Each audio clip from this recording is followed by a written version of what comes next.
es una pena, son proyectos muy interesantes, pero así es esto, ¿no? En un tiempo limitado. Vamos a continuar porque la próxima presentación participan tres investigadores. El doctor Juan Miguel Sánchez Vigil, el doctor Juan Carlos Marcos Recio y la doctora María Olivera Saldúa. En este momento se encuentran aquí los dos primeros y vamos entonces a explicar un poco, muy breve, sus actividades. Juan Miguel Sánchez Vigil es doctor en Ciencias de la Información por la Facultad de Ciencias de la Información de la Universidad Complutense de Madrid. Es profesor titular y secretario del Departamento de Biblioteconomía y Documentación de la Facultad de Ciencias de la Documentación de la Universidad Complutense de Madrid. El doctor Juan Carlos Marcos Recio es doctor en Ciencias de la Información también por la Universidad Complutense de Madrid y es director de la sección departamental Biblioteconomía y Documentación en la Facultad de Ciencias de la Información. Tiene un máster en Información y Documentación por la Universidad Antonia de Nebrija y un máster en Dirección de Proyectos en Línea por la Universidad Politécnica de Madrid. Bueno, como la tercer participante no se encuentra, vamos a aprovechar. Bueno, el título de este trabajo es Fomentar la lectura a través de la publicidad en librerías y editoriales, el modelo Gandhi. Con ustedes, los compañeros que tienen 15 minutos de exposición comenzadas a partir de los 40. Buenas tardes. Con permiso de la moderadora, espero que no me sume este minuto, pero lo necesito. Por descargar mi conciencia, suscribo las palabras que dijo esta mañana la doctora Estela Morales y el doctor Alfaro. Yo voy a poner los PowerPoint. Esto fue en un contexto en Valencia en el verano pasado, donde conseguimos con el profesor Jaime Ríos, y yo solo cité un texto norteamericano, un estudio que se había hecho en el ámbito anglosajón y que decía que el 80% de los alumnos odiaban el PowerPoint porque no les hacía reflexionar, que era un poco lo que comentaba el profesor Alfaro. Repito, espero que eso no me sume y justifico también que yo no soy el culpable de que le usemos PowerPoint y en ocasiones como esta lo vamos a utilizar. Bueno, es de rigor felicitar al que por sus 30 años, decía ayer la maestra Almada que habría que mirar con perspectiva los momentos difíciles y es verdad que llegar a 30 años es todo un reto, espero que cumplan muchos más. También quiero felicitar a la dirección y a los organizadores de este coloquio por darme la oportunidad de estar aquí compartiendo con ustedes, creo que es la tercera vez. Y bueno, con respecto al tema que les hemos preparado, digamos que esto tiene origen, yo laboro en la Facultad de Ciencias de la Información, tenemos publicidad, tenemos marketing, por favor, cada vez que utilizo el concepto de publicidad ustedes piensen en mercadotecnia para que así sintonicemos todo. Bueno, pues en mi primera visita a México descubrí que aquí había unas librerías impresionantes que no teníamos en España entonces, pero que hoy sí tenemos. Y la culpa, entre comillas, de que estemos hablando de este tema no tiene la maestra Rosa María Fernández, porque yo le propuse, comentamos durante mucho tiempo este tipo de cosas, y ella me decía, pues sí, pues sería interesante.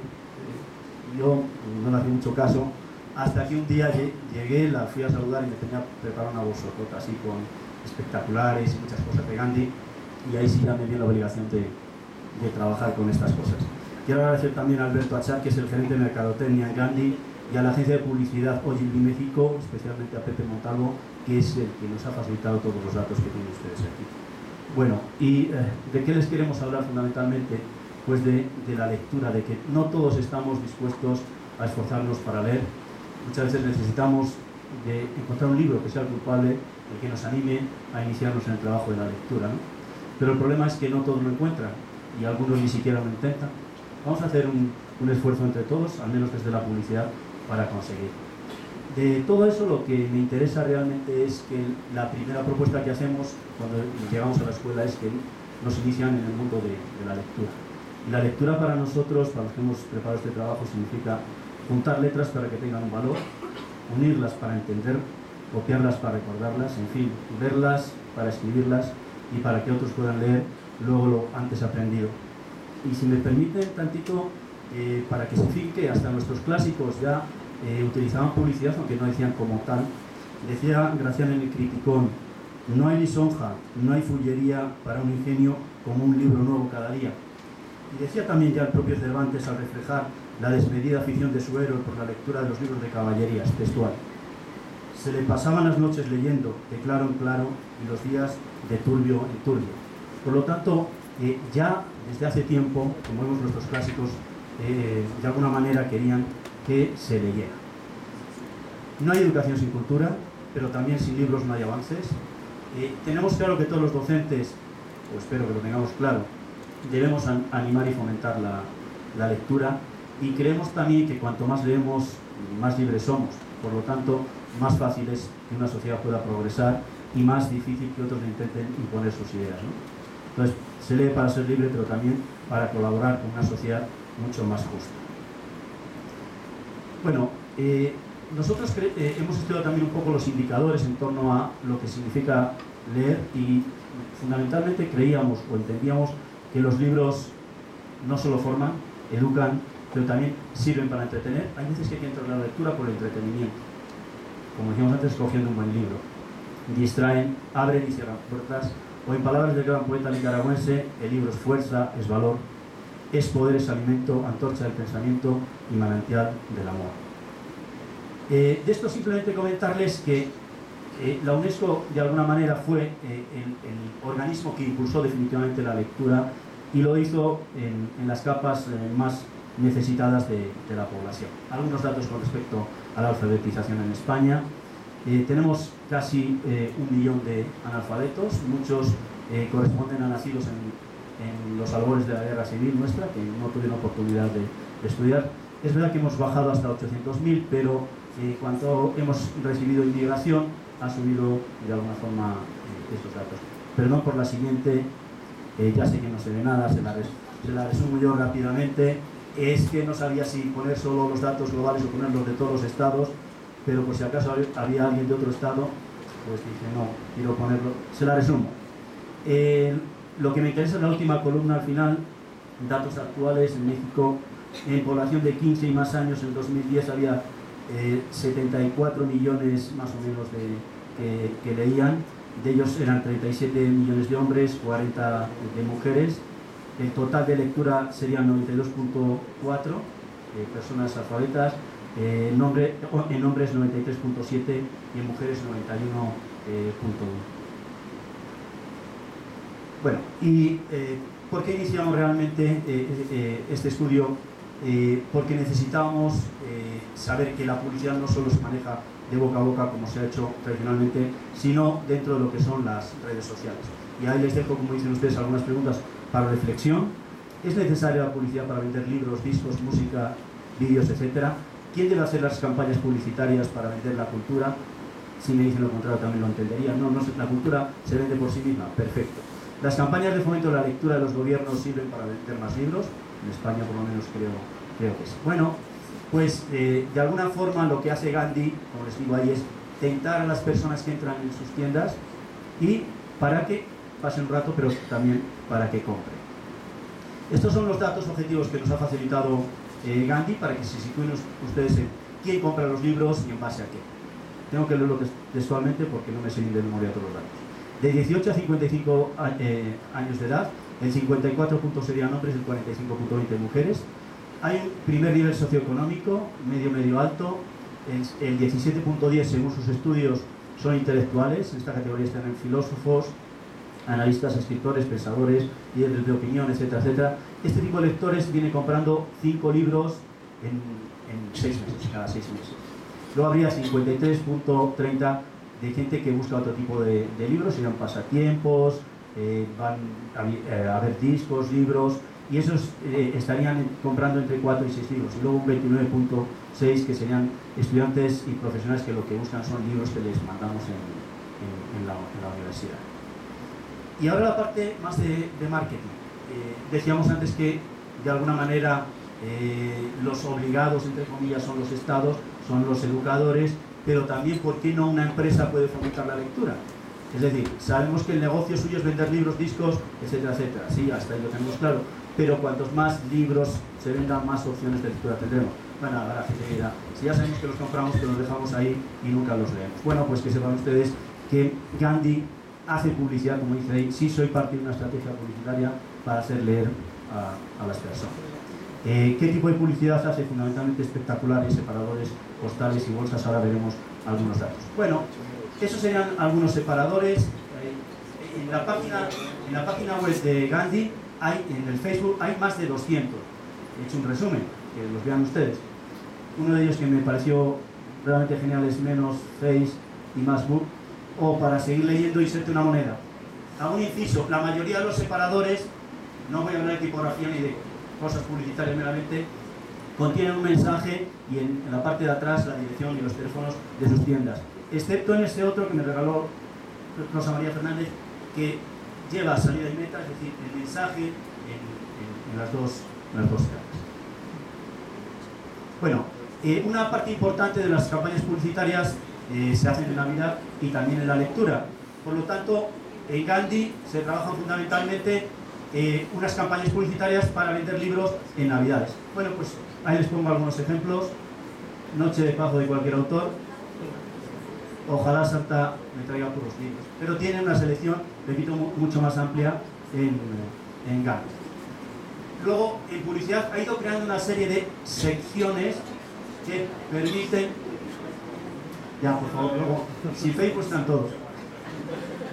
Hay una serie de espectaculares que los enclava dentro de unas secciones y sigan una misma línea de comunicación. Por ejemplo, esa se llamaría libros para pachecos, libros para mexicanos. Otra sección que me parece realmente interesante es si leemos no cometeremos errores. Entonces escribe a propósito una serie de palabras mal y dice qué horror, mejor lee, ¿no? Entonces de alguna forma nos están ayudando a escribir mejor. O el otro que dice ya leíste, enamorados se suicidan por falta de comunicación.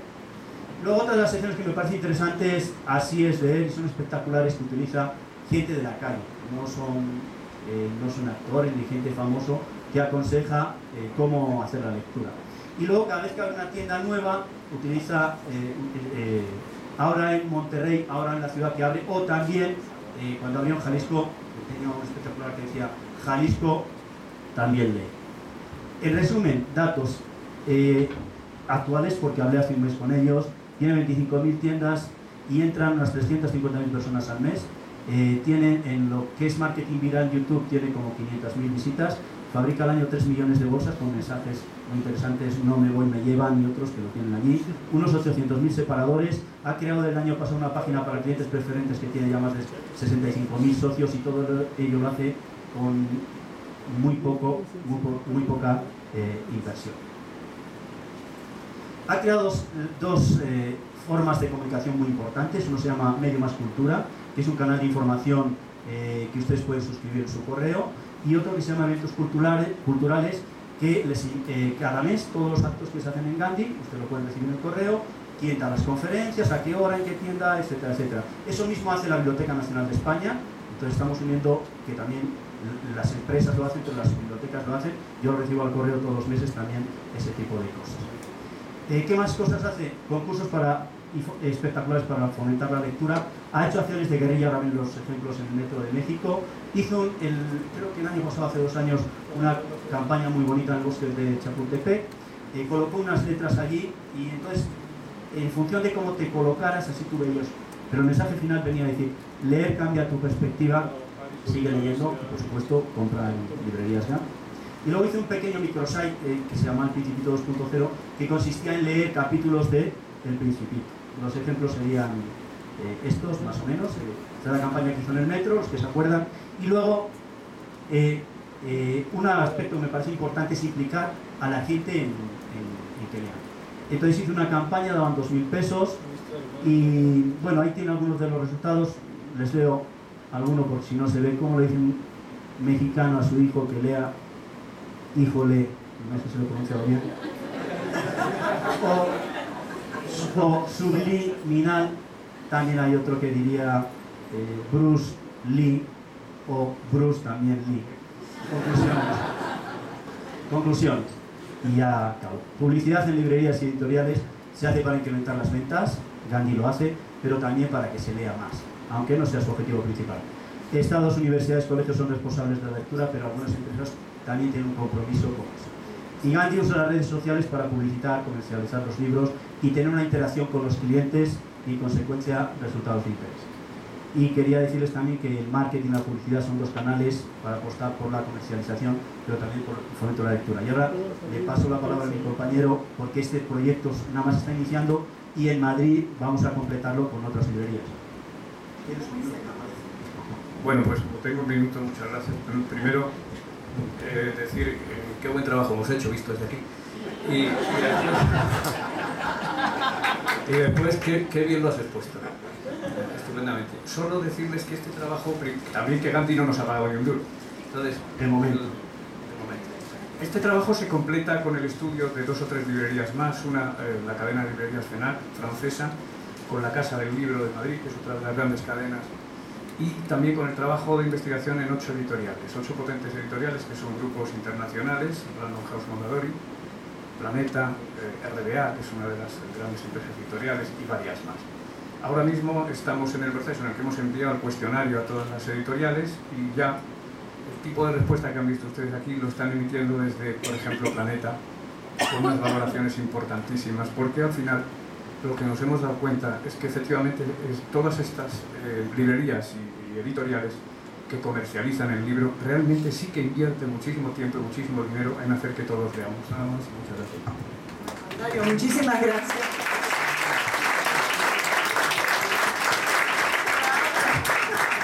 Me sobraron unos segundos y los voy a aprovechar para decirles que Juan Miguel, además de ser autor de temas de bibliotecología y de documentación, es autor de libros infantiles. Bueno, es una beta muy emocionante. Vamos a continuar para que tengamos tiempo de conversar posteriormente de todo lo que nos están presentando, que nos enriquece tanto.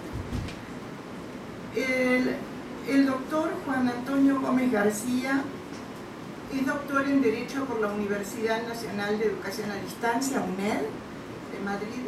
Es profesor titular en el Departamento de Filosofía Jurídica de la Facultad de Derecho de la UNED. Es investigador principal del Grupo de Investigación Derecho, Literatura y Cine de la UNED y nos va a presentar el trabajo El cine como documento informativo para la docencia y la investigación. Con ustedes, el doctor Juan Antonio Gómez. Muchas gracias. En primer lugar, pues agradecer naturalmente al CUIP y a la UNAM la invitación para participar en este 29º coloquio, especialmente pues, al director del CUIP, al doctor Jaime Ríos, secretario académico César Augusto Ramírez y al profesor José Calvo. Para mí es un honor estar en esta prestigiosísima universidad y desde luego es la primera vez que vengo aquí y espero que no sea la última, porque además la acogida que me han dado y me están dispensando pues es francamente abrumadora. ¿Sí? Por otra parte, antes de entrar, además son 15 minutos, con lo cual tampoco da para mucho la historia, voy a tratar de darles unos lineamientos generales sobre la cuestión, pero sí me gustaría aclarar por qué estoy aquí. Ustedes se preguntarán qué pinta aquí un jurista, un doctor en Derecho, en el CUIP, ¿no? En principio resulta un tanto llamativo, ¿no? Y es que uno tiene, es una especie como de Dr. Jekyll y Mr. Hyde, tiene dos lados en su vida. El lado oscuro, que viene a ser el lado cinematográfico, yo me dedico a la crítica cinematográfica, escribo sobre cine, y luego también pues el lado, si quieren, más aparente, más claro, que es el lado del jurídico, ¿no? A veces no sé cuál es el lado oscuro y el lado claro, tampoco lo tengo en ocasiones muy claro, ¿no? Pero bueno, en todo caso, pues uno se dedica a estas cuestiones y trata de realizar investigaciones interdisciplinares que puedan enriquecer tanto lo que es la teoría cinematográfica, la pedagogía cinematográfica y por otro lado pues la teoría jurídica. Porque vamos a ver hasta qué punto el cine es útil para incluso enseñar derecho y investigar el derecho, ¿no? Muy rápidamente la ponencia se va a estructurar sobre los siguientes puntos. En primer lugar vamos a ver desde la bibliotecología el cine como documento informativo. A para pasar posteriormente ya pues, a hablar de la aplicación del cine a la docencia, en este caso en general, en tercer lugar a la investigación y por último un ejemplo concreto, aprovechando mi experiencia en la enseñanza del derecho a través del cine, vamos a ver una aplicación del cine a la docencia e investigación que son los llamados estudios de derecho y cine, que es una corriente de docencia e investigación que ahora mismo en España tiene un enorme éxito, ¿no? En primer lugar, lo que tenemos que destacar, hablando del cine ya como documento informativo, es que el cine es un documento audiovisual. Planteamos, desde un punto de vista epistemológico, el concepto de documentación audiovisual. Por tanto, es un concepto ambivalente, que tiene dos sentidos principales.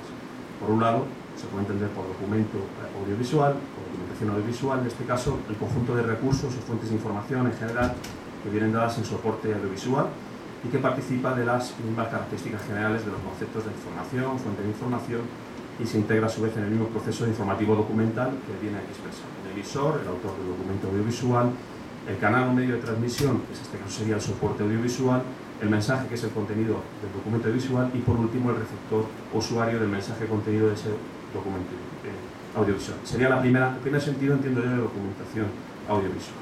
Y el segundo sentido, que es el más común dentro de la bibliotecología, es entenderlo como ciencia, ¿no? Documentación audiovisual, en este caso pues me aprovecho de la definición que ofrece el profesor Alfonso López Yepes y define la documentación audiovisual como la ciencia cuyo objeto es el estudio del proceso de comunicación de las fuentes audiovisuales para la obtención de un nuevo conocimiento aplicado a la investigación y al trabajo audiovisuales. Por tanto, la documentación audiovisual presentaría dos dimensiones. Una dimensión formativa, esto es, prepara a investigadores y a usuarios para que conozcan, sepan manejar la documentación audiovisual, y una dimensión informativa, esto es, transmite al documentalista las bases de su actividad al mismo tiempo que le proporciona la preparación suficiente para organizar un centro de documentación audiovisual. Estas serían las dos dimensiones del concepto de documentación audiovisual en tanto que ciencia. Y pretende asimismo cubrir dos objetivos. Por un lado, la recuperación y actualización permanente de las fuentes y documentos audiovisuales, y por otro lado el establecimiento y la manutención constante de centros de documentación para la investigación y el trabajo audiovisual, de todos los usuarios que puedan estar interesados en este tipo de documentación. Estas serían, si quieren, las bases teóricas, porque muchas veces se habla de las cosas sin decir previamente qué son, en qué nos basamos. Aquí bajamos. Cuando hablamos de documentación visual hablamos de esto, estos dos sentidos. Y vamos a entrar ya a hablar de la aplicación del cine a la docencia. He cogido esta frase del gran cineasta francés, recientemente fallecido, no sé si lo conocen, David Romer, que decía que el cine es pedagogía 24 imágenes por segundo. Es una frase muy atinada y que además condensa, como todas las buenas frases, mucha sustancia en el sentido para lo que vamos a tratar ahora. Y es que el cine se está presentando ahora como un escenario educativo innovador, especialmente en el ámbito ya de los jóvenes. Hoy prácticamente los jóvenes, los niños son sujetos audiovisuales, su ecosistema prácticamente es el audiovisual. Esto no quiere decir que eliminemos, evidentemente, al proponer el cine como medio para enseñar, eliminemos la tradicional educación basada en el libro. Realmente se ha puesto de manifiesto, y yo suscribo por completo lo que se ha dicho en relación con la lectura. Habría que puntualizar, es decir, a ver qué se lee.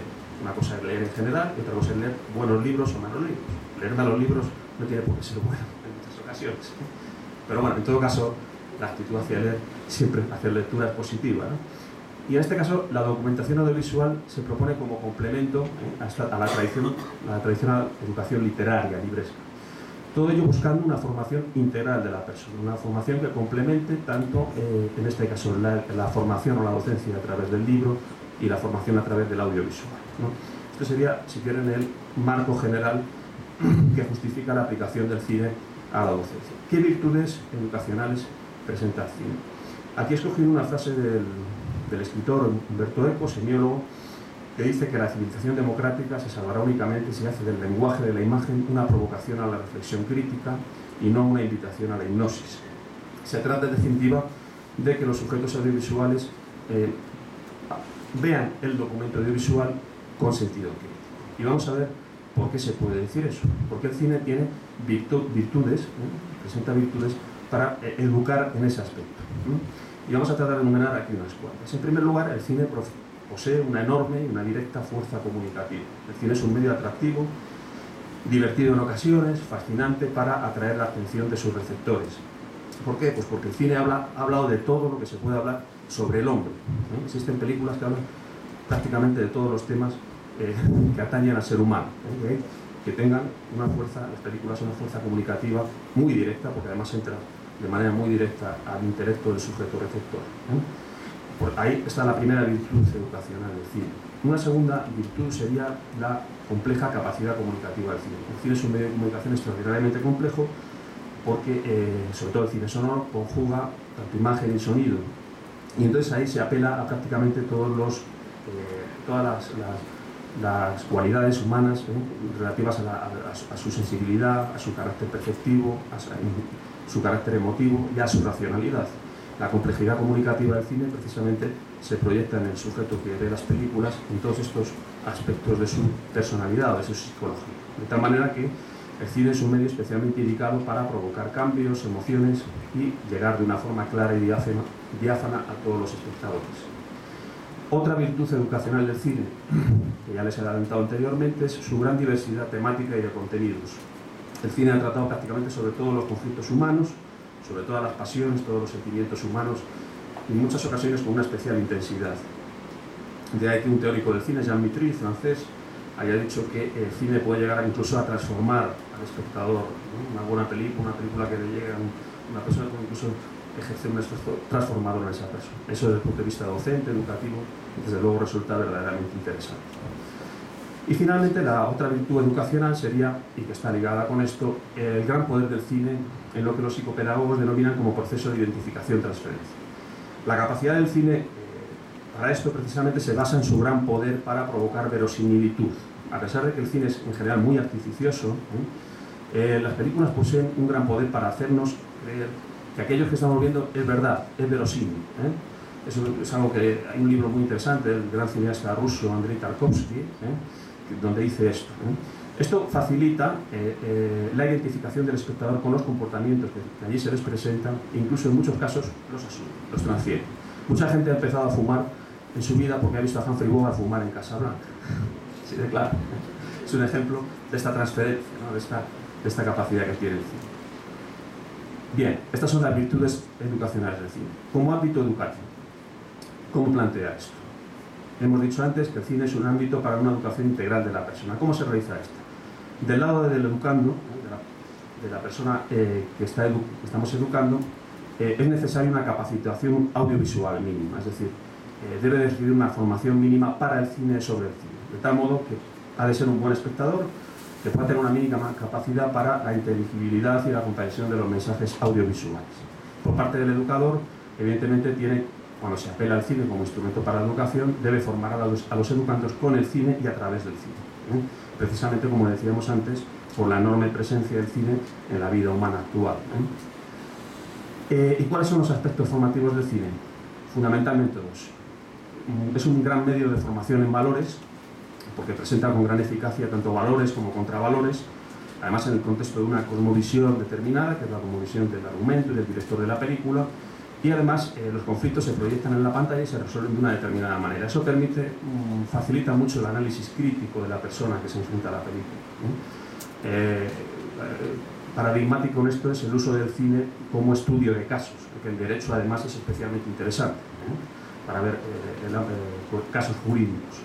Y además es un medio de formación estética. Es decir, el cine también es un arte, por supuesto. Es más, para muchos es casi lo principal del cine, su carácter artístico. Y por tanto facilita la creatividad del espectador. Se apela a su memoria, a su imaginación. Y se apela, como les he dicho anteriormente, a todas sus facultades, no solo sensoriales, sino también afectivas y racionales. Por tanto, el cine, junto con la tradición literaria, puede ser un medio de formación integral de las personas, puesto que viene de alguna manera a complementar el otro medio tradicional de formación. Y vamos a hablar ahora ya muy rápidamente de la aplicación del cine a la investigación. El cine, como todos sabemos, es uno de los fenómenos culturales más relevantes del siglo XX y del siglo XXI. De hecho, se ha dicho con mucha frecuencia que el siglo XX es el siglo del cine. Por tanto, solamente ya por eso merece ser tenido en cuenta por parte de la investigación del investigador en ciencias sociales y humanas, desde su perspectiva científica propia. ¿Qué posibilidades de investigación en este aspecto caben? En primer lugar, pues considerar el documento cinematográfico como un objeto de investigación en sí mismo. Ahí tenemos la historia del cine, la estética del cine, la crítica cinematográfica, todas estas disciplinas, ¿no? Y por otro lado, considerar el documento cinematográfico como un instrumento, una herramienta de investigación en otras disciplinas científicas. Derecho y cine, bibliotecología y cine, yo les animo a que intenten emprender esta cuestión, filosofía y cine, historia y cine, política y cine, etcétera, etcétera. Y además es un ámbito, en este caso, puro de interdisciplinaridad. Es decir, si alguien está interesado en llevar a cabo trabajos interdisciplinares, actualmente, que además yo creo que deben ser los trabajos que debe el científico social plantearse, teniendo en cuenta la fragmentación de saberes que tenemos, pues el cine puede ser un medio excelente. Finalmente, les voy a hablar un poco ya de una aplicación del cine a la docencia de la investigación, que son los estudios de Derecho y Cine. En este caso, los estudios de Derecho y Cine, como les vengo diciendo, es una perspectiva de gran éxito que se está poniendo en práctica en España en los últimos años y que viene sobre todo del ámbito anglosajón. Se empieza a iniciar en los 90 en Estados Unidos, Reino Unido, etc., y se está importando ahora especialmente a España, unos años esta parte. En este caso, Derecho y Cine tiene dos facetas, o dos perspectivas epistemológicas de investigación. Por un lado, se investiga el cine como objeto del derecho. Se investiga el derecho, lo que llamamos nosotros el derecho cinematográfico. Y aquí se ve el cine como un objeto afectado por el derecho, ¿no? Es decir, cómo regula el derecho el cine. Y por otro lado, y esta es la perspectiva más genuina, más típica y más interesante de Derecho y Cine, se investiga el tratamiento del derecho que se hace en el cine. Es decir, cómo se nos presenta el derecho en las películas, ¿no? Y ¿sobre qué presupuestos? En primer lugar, considerando que las películas son textos, en este caso que tienen trascendencia jurídica y que por tanto son susceptibles de aplicarles una hermenéutica, una interpretación, que es la que realizamos en Derecho y Cine. ¿Cómo se realiza esta interpretación? ¿Cómo se justifica filosóficamente? Pues de un planteamiento analógico de película-texto, entonces ahí buscamos un lugar común, suficientemente comprensivo como para ejercer una mediación interdisciplinar que permita dar cuenta de toda la riqueza hermenéutica de la película en relación con un discurso jurídico. Esto sería la justificación teórica, filosófica, ¿no? de esto que se hace. ¿Qué se tematiza en concreto en Derecho y Cine? Pues se ve el tratamiento cinematográfico que se hace del derecho como fenómeno social, de los modelos éticos jurídicos, de las instituciones jurídicas fundamentales, de los valores jurídicos, etcétera, etcétera. De tal manera que a partir de ahí, en un ejercicio de diálogo entre los espectadores en general, entre los sujetos que participan en esa película, se trata de llegar a conclusiones sobre cómo se presenta en ellas el fenómeno jurídico. En definitiva, se trata de tematizar lo jurídico a propósito de las películas que se examinan. De tal manera que se abre así un campo de investigación extraordinariamente amplio, donde caben múltiples líneas de trabajo, la mayoría no agotadas. Aquí les tenga interés en una bibliografía sobre esto, pues se la proporciono y muchas gracias.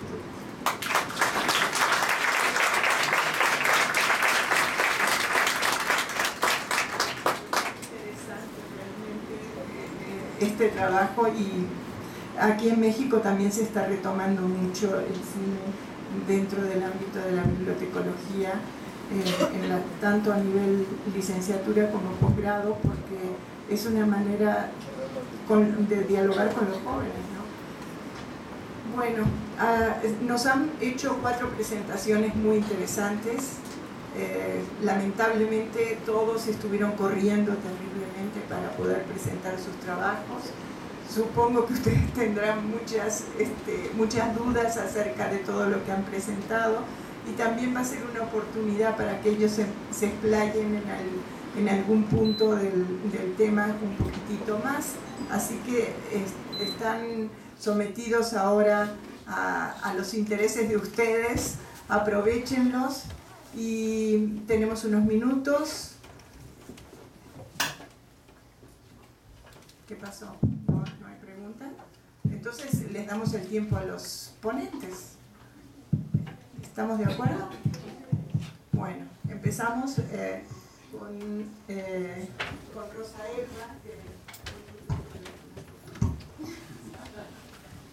Se notó, ¿verdad? Gracias, doctora. Bueno, yo les comentaba y ustedes pudieron ver cuál es nuestra realidad en este momento en la Universidad Autónoma de Chiapas. Es importante también mencionar de que el total de profesores de tiempo completos que nosotros tenemos y cómo se ha venido trabajando esta cuestión cuando hablaba yo de la acreditación de los programas educativos en este momento, de que de pronto la universidad, o más bien la biblioteca central, perdió liderazgo, y al perder ese liderazgo perdió también credibilidad. Y es un poco trabajar en esta cuestión de ese liderazgo hacia el interior de todas las bibliotecas del sistema, pero no es solamente eso, sino también rescatar la credibilidad de toda la comunidad universitaria. Es un gran reto, créanme, y lo primero también que iniciamos fue hacia el interior de nosotros como equipo de trabajo en la Dirección de Desarrollo Bibliotecario. Yo comentaba hace un rato que son 80 recursos humanos que están en la biblioteca, 70 de ellos son personal administrativo de base, entonces es la mayoría, y me encuentro con un personal maltratado, con un personal humillado, y a mí me queda muy claro que el trabajar, yo trabajo con recursos humanos, o sea, con seres humanos sensibles, que en la medida que nosotros revaloremos y los rescatemos a ellos también, en esa medida ellos también van a poder fortalecer y darle otra nueva mirada a lo que es el sistema bibliotecario de nuestra universidad. Fue iniciar con ellos para después hacia el exterior. Cuando hablo qué fue lo que se hizo en las cuestiones de las adquisiciones bibliográficas, la biblioteca en este momento no cuenta con presupuesto para compra de libros. ¿Y qué es lo que pasa? A través de los cuerpos académicos, que estamos hablando en total de 54 cuerpos académicos que tiene nuestra universidad, ellos a través de proyectos de intereses de acuerdo a sus líneas de generación y aplicación de conocimiento, entonces presentan sus proyectos, les dan un recurso que va de 100 a 300 mil pesos, compran los libros, pero únicamente en las líneas que ellos cultivan. Es decir, no es para todos los intereses de esa facultad o escuela que tiene la universidad. Entonces, un poco trabajar con ellos. ¿Qué estamos haciendo nosotros en este momento? Bueno, por lo menos si ya tienen el recurso económico, entonces ser mediadores entre las casas editoriales y a partir y retomar esta cuestión que en esas necesidades informativas tienen que ser a partir de los estudiantes, de los profesores y toda la comunidad que está inmersa, que no es solamente sea un solo grupo, sino que sea un trabajo más colaborativo y bueno, espero que ya me pasaron la tarjetita roja. Muchas gracias. Qué pena. Le pasamos el micrófono al doctor. Bueno, solo comentar que pues haber impulsado este centro de investigación desde el año 2007 fue también un reto para nosotros. Nombramos una comisión en el 2006 que pues inmediatamente se abocó a trabajar el diseño del proyecto en lo conceptual, en lo operativo. En el 2009 logramos todas las aprobaciones respectivas y la última, por supuesto, fue la del Consejo Universitario. Al inicio nosotros pues comenzamos con 5 líneas de investigación y toda vez que consideramos la política institucional de la Universidad del Zulia que planteaba para el tema de las líneas trabajar con ejes más bien abarcadores, generales, que no se concibieran estas líneas como líneas de los centros de investigación en particular, sino de la universidad, pues entonces replanteamos esas 5 líneas y las convertimos en 3. Y por supuesto estas 3 líneas también apuntan a los documentos, al marco jurídico y de formulación política del Estado venezolano que ha identificado en la información y en el manejo del conocimiento y las tecnologías un eje potencial para el desarrollo científico y tecnológico. Entonces, nuestro Centro de Investigación y Desarrollo en Tecnologías del Conocimiento, que también debo decir es un centro que tiene una orientación iracetiana, vamos a decir así, pues, de hecho tiene un nombre, se llama Centro de Investigación y Desarrollo en Tecnologías del Conocimiento, doctor Estiracet Páez Urdaneta, toma de lo conceptual de los 2 libros que el doctor Iracet escribió a comienzos de los 90, referidos a las nuevas conceptualizaciones de la información y del concepto de gestión de la inteligencia y de la inteligencia social, todo eso, pues entonces nosotros estamos orientados digamos, enmarcados en las políticas que el Estado venezolano ha planteado para eso y, repito, búsquenos en internet y los artículos que quisieran enviarnos o los trabajos que quisieran enviarnos se someterían por supuesto a un arbitraje para que publiquen en nuestra revista Hélice, Revista Venezolana de Ciencias de la Información. Muchas gracias. Y bueno, yo simplemente les quería comentar que nosotros les hemos presentado una parte de la publicidad en redes sociales, pero que en la propia página de Gandhi hay una pestaña que pone publicidad, y toda la publicidad de televisión está desde el año 2000, con lo cual pueden verla. Y luego la idea de nuestro trabajo es que aún tenemos campo, es decir, en este centro se hace investigación, la doctora Elsa está trabajando para fomentar la lectura, como docentes tenemos también que insistir en que se lea, los estados hacen sus campañas para que se lea, pero permítanme tan solo una noticia publicada este mes, con lo cual es reciente en el ABC de España, para que sepamos que nos queda camino por hacer. Dice, en Iberoamérica hay unos 30 millones de analfabetos, dijo ayer en Madrid Álvaro Marchesi, que es el secretario general de la Organización de Estados Iberoamericanos, OEI, en la presentación del canal Leer, que fomenta el Ministerio de Educación en España, la propia OEI, el Programa de Cooperación de Televisión Educativa y Cultural Iberoamericana, TEIP, y la Asociación de Televisiones Educativas y Culturales Iberoamericanas, ATEI. Entonces todavía tenemos un campo de trabajo. En ese campo de trabajo creo que debemos comprometernos todos. Entonces no dejemos a un lado a las editoras, que por supuesto sigo creyendo que su negocio es meter libros para mantenerlo y compensar de alguna forma a sus accionistas, pero yo creo que cuantos más libros vendamos, cuanta más música se pueda vender, mejor será nuestra sociedad. Como decía al principio, más libre, cuanta más cultura tengamos, más podemos pensar nosotros y menos podrán imponernos las ideas. Es todo, gracias. Pues nada, muy rápidamente esto. Bueno, pues el tema que he tocado yo es un tema de alguna manera nuevo. Esto es además en el ámbito académico en general, cada vez menos naturalmente, puesto que los que vamos ya incorporándonos, la generación que vamos incorporándonos a los cuerpos investigadores y profesores universitarios, somos ya personas pues de alguna manera educadas en el ámbito audiovisual, en el contexto audiovisual, pero sí se ve con cierto recelo todavía el documento audiovisual, el cine en este caso, de cara pues, al ejercicio riguroso, al ejercicio serio, etcétera, tanto de la docencia como de la investigación. Y ese recelo yo creo que hay que empezar a quitárselo, esto es ser consciente del momento en el que estamos, del aquí y ahora, y ser consciente además de cómo las nuevas generaciones a las que tenemos que formar y a las que tenemos de dejar naturalmente los frutos más o menos buenos de nuestras investigaciones, pues son ya sujetos creados, o sea, que viven ya en un ambiente plenamente audiovisual. Entonces hay que enfrentarse, entiendo yo, al cine como paradigma del audiovisual y adoptarlo, hacer un enfoque epistemológico serio de cada una de las disciplinas, en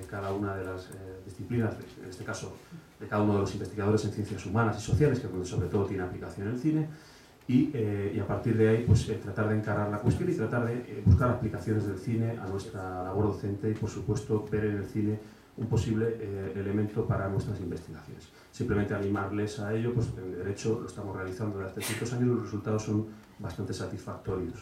Simplemente decir esto. Muchas gracias, Antonio. Vamos a hacer entrega a cada uno de sus constancias y aprovechemos para aplaudir y agradecer sus aportaciones a cada uno de ellos. En primer lugar, a la doctora Rosaelba Chacón.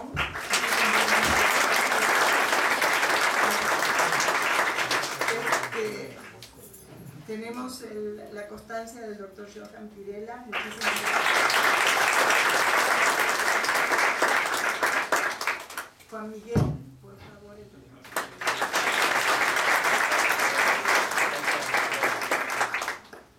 El doctor Juan Carlos Marcos Recio.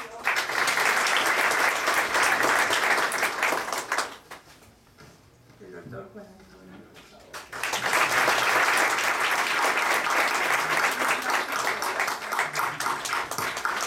Muchas gracias a todos ustedes por haber dispuesto este tiempo para